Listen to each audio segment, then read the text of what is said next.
Litim.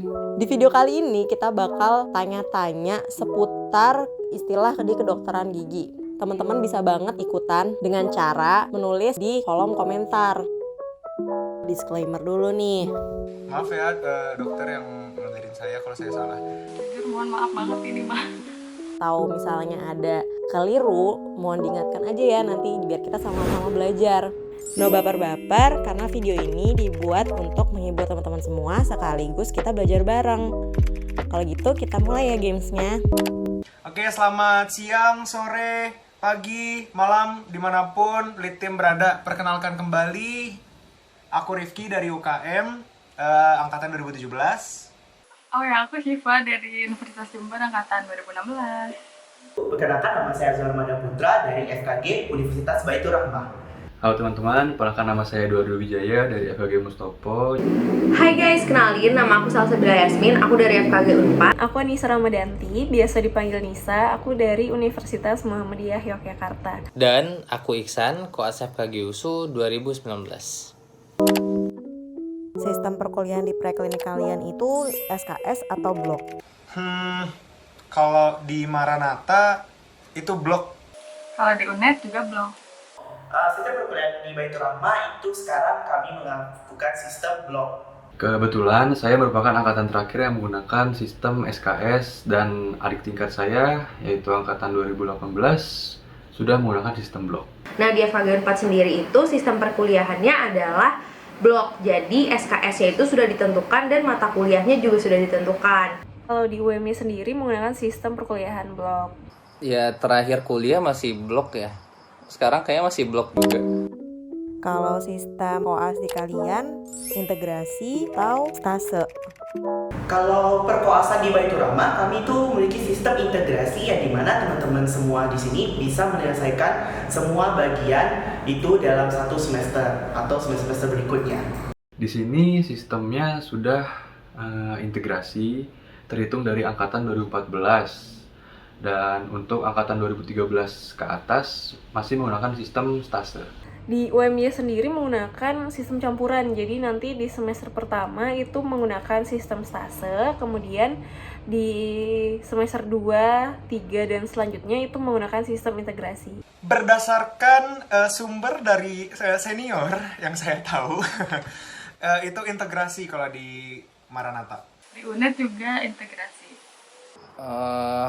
Sistem koas di FKG USU stase. Semi integrasi, karena ada beberapa departemen yang memberlakukan stase. Contohnya ada bedah mulut, terus public health atau ilmu kedokteran gigi komunitas, dan ada juga ilmu penyakit mulut atau IPM. Next question please.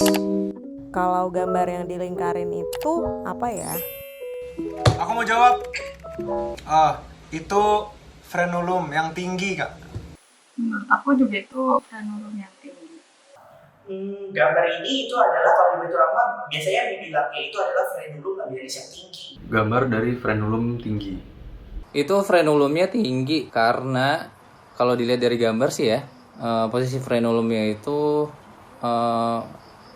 sampai ke gingiva cekat juga, bahkan sampai ke margin gingivanya gitu. Ini frenulum rendah. Ini adalah gambar frenulum. Kalau misalkan di FKG Unpad itu sendiri memang terdapat beberapa persepsi dari departemen orto sama dari departemen prosto itu setahu aku beda. Cuman itu setahu aku ya.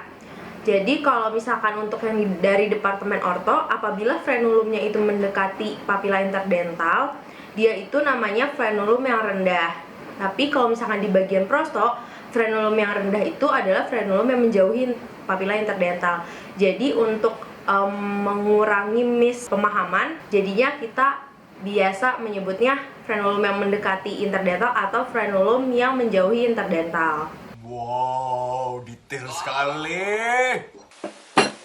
Beda kalau udah koas, jelasin nggak jelasin? Beda ya, beda jam terbangnya beda sama kita Syifa. Kalau gambar yang ditunjuk oleh panah itu kalau di kalian apa? Kalau ini gambarnya itu adalah bahan trim. Galangan gigit kalau disebutnya di FKG Mustopo. Ini bite trim. Kalau di Maranatha sih ada dua penyebutan, ada occlusal rim, ada bite trim. Karena FKG USU stase, Jadi aku proses itu baru paper ya. Jadi kalau ingat-ingat terakhir skills lab sih itu namanya occlusal rim atau bite rim. Bisa juga disebut bite rim, terus bisa juga disebut yang paling sering adalah tanggul gigitan gitu. Jadi untuk yang bagian bawahnya itu landasan dan bagian atasnya itu tanggul gigitan. Tapi kalau untuk keseluruhan juga tetap dibilangnya tanggul gigitan gitu. Kalau di aku bite rim. Tapi pas buat itu kayaknya ngomongnya galangan gigit. Kalau gambar yang ditunjuk oleh panah itu kalau di kalian apa?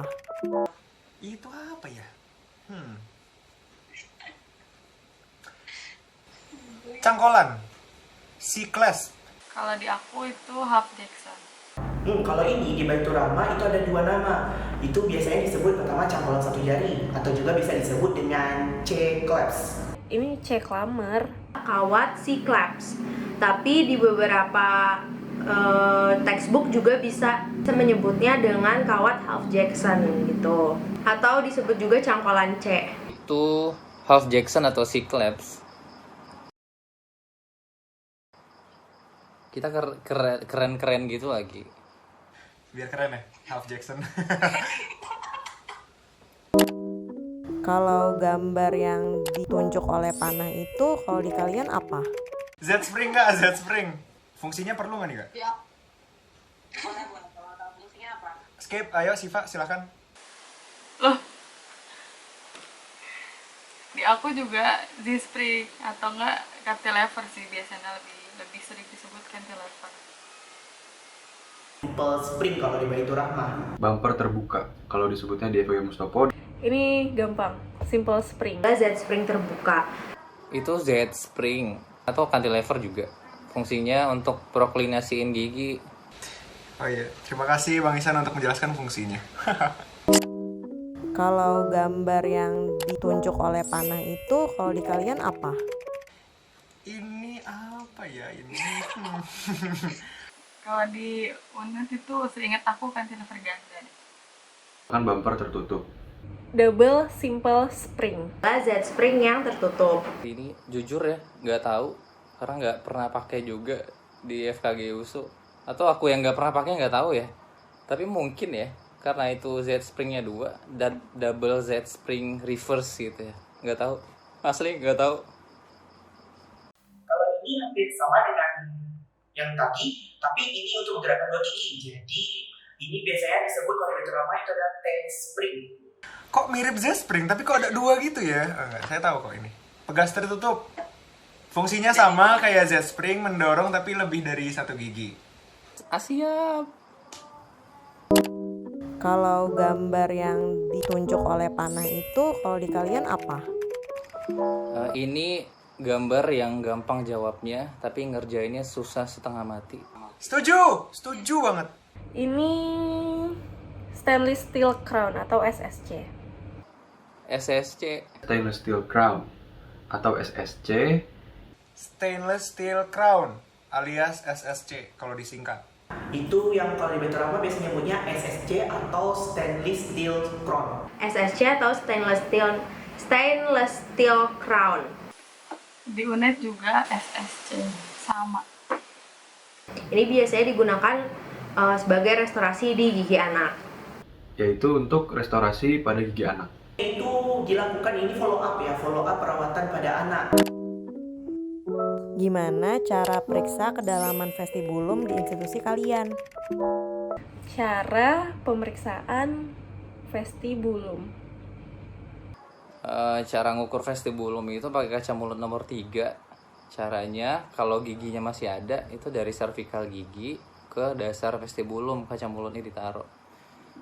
Jadi kalau kaca mulutnya masih kelihatan, nah berarti itu dangkal. Tapi kalau terbenam kaca mulutnya berarti itu dalam. Nah kalau nggak ada gigi itu dari puncak kelinggir alveolar itu ke dasar vestibulum juga gitu. Jadi kalau kelihatan dangkal, kalau dalam berarti nggak kelihatan kaca mulutnya. Begitu. Kalau di UNED seingat aku tuh waktu skill lab pakai kaca mulut nomor 3. Terus kayak kalau kurang dari sepertiga terbenam berarti dangkal. Kalau sepertiga yang tenggelam berarti sedang, kalau lebih dari sepertiga berarti dalam. Ingat aku sih gitu. Kalau dari Maranatha itu tadi mirip-mirip dari apa yang Bang Ihsan kasih tahu tadi. Pakai kaca mulut nomor 4, Kak. Terus? Terus ya seingat saya pokoknya menggunakan kaca mulut nomor 4. Kalau di Baitur Rahmah sendiri, kalau untuk pemeriksaan vestibulum itu kita menggunakan kaca mulut nomor 3, yang dimana kita letakkan kaca mulut di dekat vestibulum, kita lihat tingginya. Kalau misalnya setengah dari kaca mulut itu berarti sedang, kalau di bawahnya itu ada rendah, kalau di atasnya itu berarti itu tinggi. Di FKG Mustopo diajarkan untuk menggunakan kaca mulut nomor 3, diletakkan di daerah vestibulum tanpa tekanan, kemudian dilihat seberapa banyak bagian dari kaca mulut yang tertanam dibandingkan dengan tinggi prosesus alveolaris. Vestibulum dalam kaca mulut tertanam lebih dari setengahnya, dan sedang itu setengah dari kaca mulut tertanam, dan kalau dangkal kurang dari setengahnya. Di FKG 4 itu setahu aku jarang dilakukan. Kedalaman vestibulum ya. Nggak diajarin kalau kedalaman vestibulum. Gimana cara pemeriksaan palatum di institusi kalian? Pakai kaca mulut nomor 4 juga. Kalau di aku, jujur mohon maaf banget ini mah. Aku lupa banget, terus aku nyari sumbernya tuh nggak ada. Aku nyari ke teman-teman juga, kayaknya ini nggak ada gitu di aku. Belum pernah, atau aku lupa banget.